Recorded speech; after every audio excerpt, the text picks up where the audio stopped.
Hello दोस्तों, मैं हूं आई मंत्रा हॉस्पिटल से doctor Shweta Jain, cataract and refractive surgeon. आज इस वीडियो में हम जानेंगे PRK सर्जरी की कॉम्प्लिकेशंस क्या हैं। इवन दो ये कॉम्प्लिकेशंस ना के बराबर होते हैं, पर आपको इनके बारे में ज़रूर जागरूक होना चाहिए ताकि आप इनको पहचान सकें और सही टाइम पे इसका इलाज करवा सकें। तो चलिए वीडियो स्टार्ट करते हैं। PRK सर्जरी क्या है? PRK सर्जरी में कॉम्प्लिकेशंस क्या हैं? PRK सर्जरी में क्या रिस्क या साइड इफ़ेक्ट्स हो सकते हैं? पहले जानेंगे कि PRK सर्जरी क्या होती है। PRK एक लेज़र आई सर्जरी है, स्पेसिफिकली एक टाइप की रिफ्रैक्टिव सर्जरी। एक रिफ्रैक्टिव सर्जरी वो होती है जो आपको मौका देती है कि आप अपने चश्मे के नंबर से छुटकारा पा सकें और अपनी ज़िंदगी बिना स्पेक्स या कॉन्टैक्ट लेंस के एंजॉय कर सकें। अब जानेंगे कि PRK के साथ संभावित कॉम्प्लिकेशंस क्या हैं। इन जनरल PRK और लासिक की कॉम्प्लिकेशंस बहुत सिमिलर होती हैं।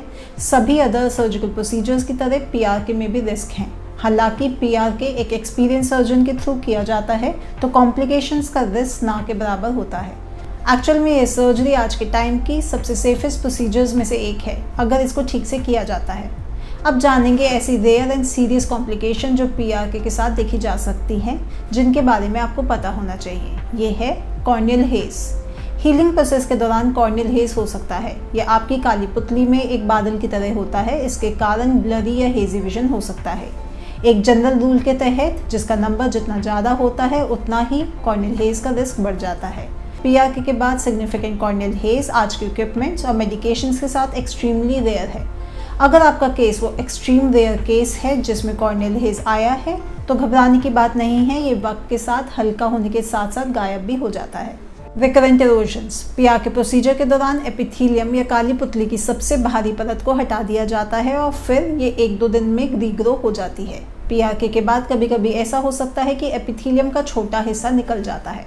यह आमतौर पर रात को सोने के दौरान या सुबह उठने के दौरान होता है। जब ऐसा होता है तो आँख में दर्द होता है। कुछ मिनटों से लेकर कुछ घंटों तक आँखों में पानी आ सकता है। इन स्मॉल एपिथेलियम स्लिप्स को रिकरेंट इरोजन्स कहा जाता है और ये आमतौर पे कुछ हफ्तों या महीनों में खुद ही सेटल हो जाते हैं। इसका मेन कारण आइज़ में ड्राइनेस होता है। इसके लिए लुब्रिकेंट आई ड्रॉप्स या ऑइंटमेंट दिए जा सकते हैं। Under correction.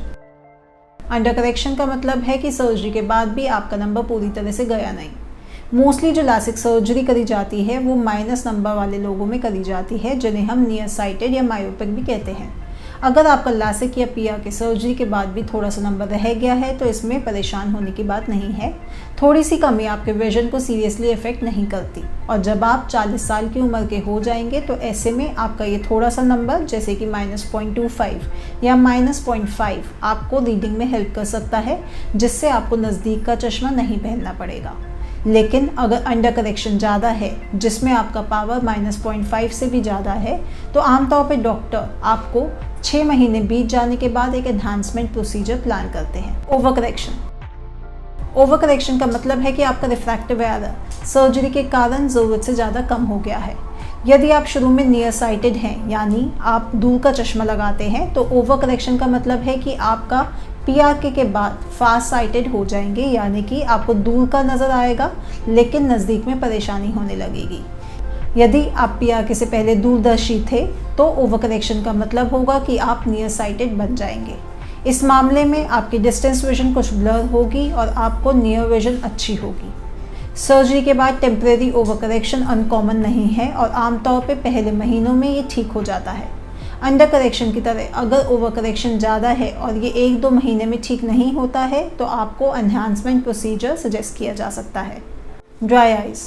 लासिक की तरह PRK सर्जरी में भी पहले की तुलना में थोड़ी सी ड्राइनेस आ जाती है। आमतौर पे ये प्रॉब्लम टेम्परेरी होती है और ज़्यादा से ज़्यादा 1-2 महीने में सेटल हो जाती है। कॉर्नियल एक्टेजिया।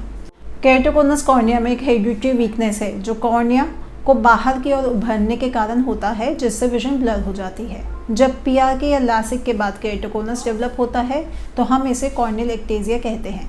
कॉर्नियल एक्टेजिया किसी भी केस में रेयर है, लेकिन PRK के बाद इसका होना बहुत ही अनकॉमन है। फ्लैप बेस्ड सर्जरी में लासिक फ्लैप पहले से ही बाहर की ओर उभरे हुए कॉर्निया को थोड़ा और कमज़ोर बना सकता है। PRK एक्चुअली किसी ऐसे व्यक्ति में प्रेफर्ड प्रोसीजर है जिसमें हम सर्जरी के बाद एक्टेजिया की पॉसिबिलिटी के बारे में चिंतित हैं। ऐसे लोगों में लेसिक की बजाय PRK ही प्रेफर किया जाता है। अगर और कॉम्प्लिकेशंस की बात करें तो संभावित कॉम्प्लिकेशंस में पीआरके के बाद रात में स्टारबर्स्ट और छल्ले दिख सकते हैं, ठीक वैसे ही जैसे लासिक में दिखते हैं। इसी तरह पीआरके के बाद इन्फेक्शन भी एक सीरियस कॉम्प्लिकेशन हो सकती है। आखिर में बात करेंगे कि पीआरके सर्जरी में क्या रिस्क या साइड इफ़ेक्ट्स हो सकते हैं। आप पीआरके सर्जरी के बाद 3 दिनों तक बेचैनी या दर्द महसूस करने की उम्मीद कर सकते हैं। इस परेशानी से निपटने के लिए अक्सर over the counter pain medications काफ़ी सही रहती हैं। हीलिंग प्रोसेस के दौरान आपकी आंखें लाइट के थ्रू ज़्यादा सेंसिटिव हो सकती हैं। कुछ लोग पीआरके के बाद के कुछ दिनों या हफ्तों के लिए स्पेशली रात में लाइट में छल्ले या धुंधलापन देख सकते हैं। ड्राई आइज की प्रॉब्लम हो सकती है। रिकवरी के दौरान बैंडेज, कॉन्टैक्ट लेंस पहनते समय ब्लरी विजन, बेचैनी और लाइट सेंसिटिविटी आमतौर पर एक्सपीरियंस की जा सकती है। तो इस वीडियो में इतना ही। अगर आपके पास इससे जुड़े सवाल हैं तो हमें कमेंट सेक्शन में ज़रूर बताएं। और अगर आपको ये वीडियो पसंद आई हो तो इसको लाइक करना, आँखों के बारे में ज़्यादा जानने के लिए हमारे चैनल को सब्सक्राइब करना ना भूलें। इस इन्फॉर्मेटिव वीडियो को ज़्यादा से ज़्यादा अपने फैमिली और फ्रेंड्स के साथ शेयर ज़रूर करें। धन्यवाद।